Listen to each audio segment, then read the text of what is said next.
Hey, what's up, guys? Albert Apache with this morsel from the Red Pill Sports and Entertainment Show. We are doing UFC 232, the picks. Okay, guys. So first of all, as usual, I'm going to start off with dessert, as I like to call it, and that is the fight that I think is the most interesting and has the biggest ramifications for the UFC and for fans. And surprisingly, it is not the headline. It's not the main fight, right? I really think that the Chris Cyborg Amanda Nunez fight is the most impactful fight on the card for fans and for legacy. So before I get into my pick, let me explain why I believe that. We've been told as fans, about I'd say 5 to 10 years that there's absolutely no way Chris Cyborg can make 135. I believe that is hogwash. If she cannot make 135 and make it and be healthy, it's because of the damage she's done to her own body due to her own use of PEDs, and the rest of us shouldn't have to pay for that as fans. The reality is that 145-pound 135-pound woman, that is a big difference. Okay.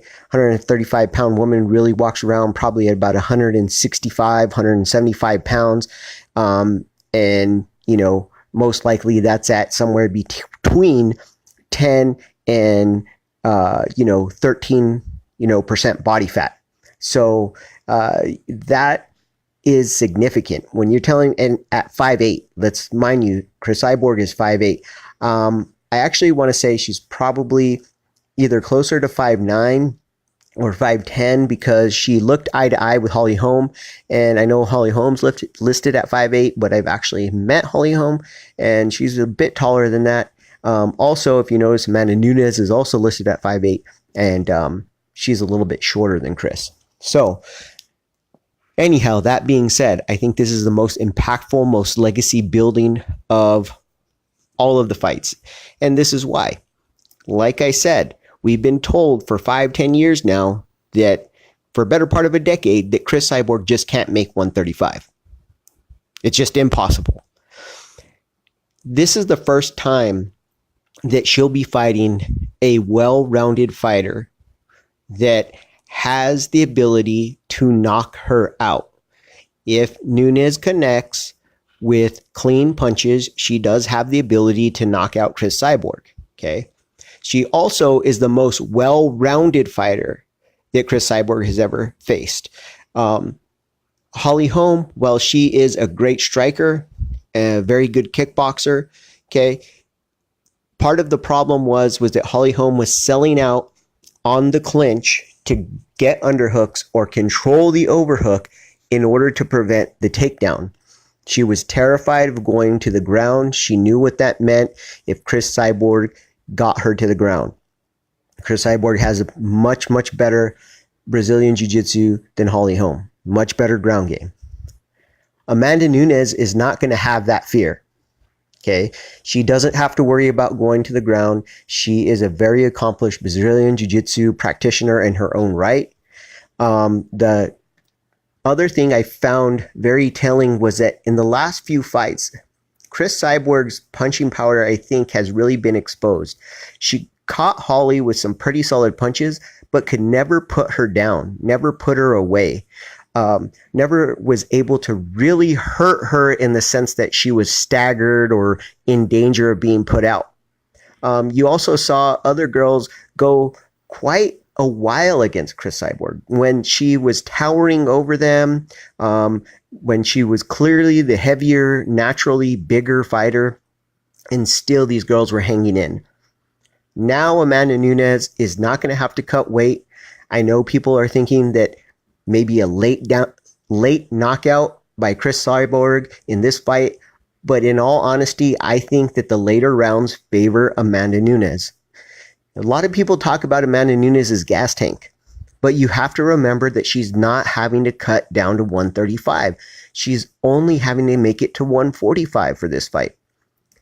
I think that Amanda Nunez strikes very well from the clinch. I think that she closes the distance well, and she's not going to be afraid to go to the ground. If she gets to the ground, she can take the fight to the ground, or if she gets taken down, she's not going to panic. She doesn't have to sell out in the clinch and give up easy headshots. So my pick in this fight is going to be Amanda Nunez. I think that she can win either by decision or knockout later in the fight.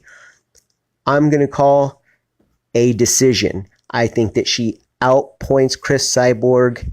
It looks like a pretty clear-cut win for Amanda Nunez by decision. That's my call. Of course, then the next one would have to be the main event.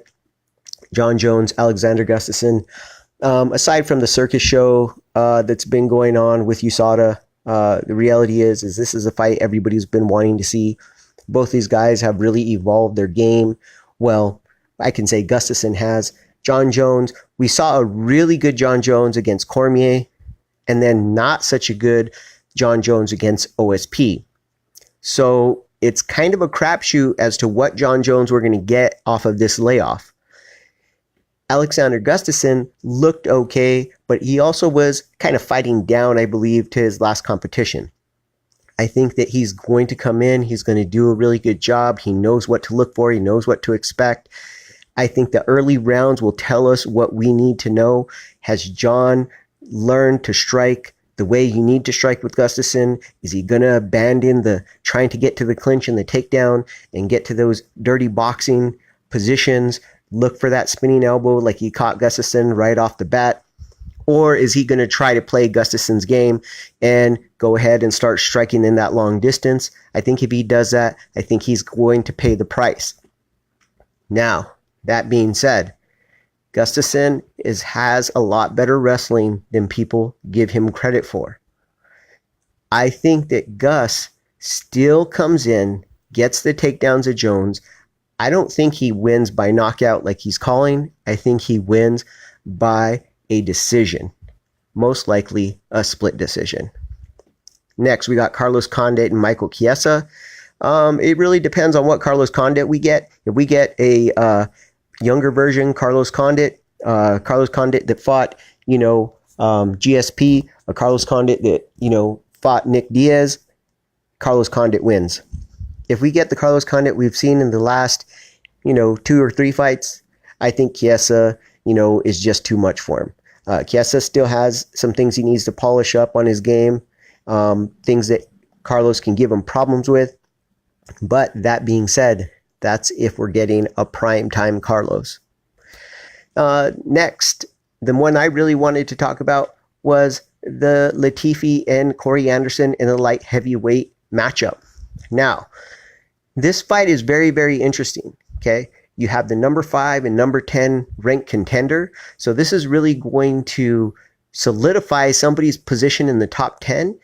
And depending on what happens in the fight tonight, in the title fight, tomorrow night with Gus and Jon Jones, one of these guys could possibly be the next challenger for that title. Next, we have the next fight I really am interested in seeing is Kat Zingano versus Megan Anderson. Megan Anderson really got exposed during her last fight against Holly Holm. Holly Holm not being the strongest wrestler in the world. She got taken down. She got controlled on the floor. Kat being a great wrestler. I mean, pretty much this is going to say, well, does Megan belong here in the UFC or not? Does she even belong as a contender? Or is this going to be a work in progress? Is she now going to be relegated to UFC fight nights and prelim cards and things of that nature? The last fight I really wanted to talk about, BJ Penn versus Ryan Hall. Okay, Ryan Hall, he's looked at as quote unquote a leg lock guy. He's really not a leg lock guy. He is very good from the 50-50 position. He does like to do Eminari rolls, all that kind of stuff. But here's the thing. Ryan Hall is having a really hard time getting fights. I don't think anybody really wants to fight him. Okay. Why? Because those leg locks are nasty. They're sick. They're dangerous. If he catches you in one and he's quick about it, you're out of the game for at least a year if he snaps something. Okay. Now, what I've heard through the grapevine, okay, is that Ryan Hall's been working on his boxing quite a bit since he won the UFC contender, or I guess it wasn't contender at the time. I believe it was tough. Since he's won that, he's been working on his boxing. Being that BJ Penn is a pretty decent boxer, I wouldn't be surprised to see Ryan Hall work his boxing at least for the first round. Wait to see if he really needs to go to his jiu-jitsu. If he's starting to get pieced up, if he's starting to get touched, then look for him to try and drag BJ Penn to the ground, drag him into deep waters, submit him later in the round.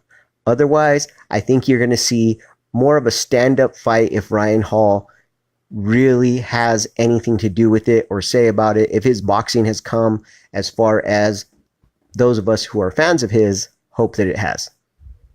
All right, guys, that's it for today's morsel. Thanks a lot for listening. We'll catch you all later. Remember, be practical, be purposeful, get fit with a purpose.